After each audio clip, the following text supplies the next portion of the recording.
আসসালামু আলাইকুম, আমন্ত্রণ জানাচ্ছি পল্লী বার্তা সংবাদে।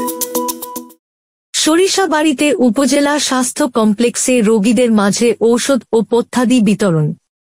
সরিষাবাড়ী থেকে আমাদের প্রতিনিধি বীর মুক্তিযোদ্ধা মোহাম্মদ আব্দুল আজিজ জানান, জামালপুর জেলার সরিষাবাড়ী উপজেলা স্বাস্থ্য কমপ্লেক্সে ঔষধ এবং পথ্যাদি বিতরণ করা হয়েছে।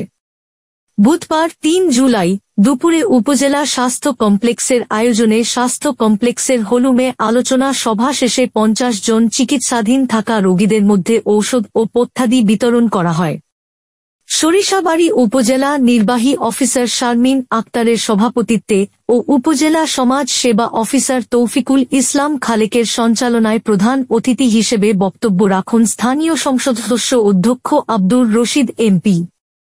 এছাড়াও উপজেলা স্বাস্থ্য ও পরিবার পরিকল্পনা কর্মকর্তা শফিকুল ইসলাম, আবাসিক মেডিকেল অফিসার রবিউল ইসলাম, উপজেলা আওয়ামী লীগের প্রচার সম্পাদক তরিকুল ইসলাম নিটুল, দপ্তর সম্পাদক মন্টু লাল তেওয়ারি সহ আরও অনেকে।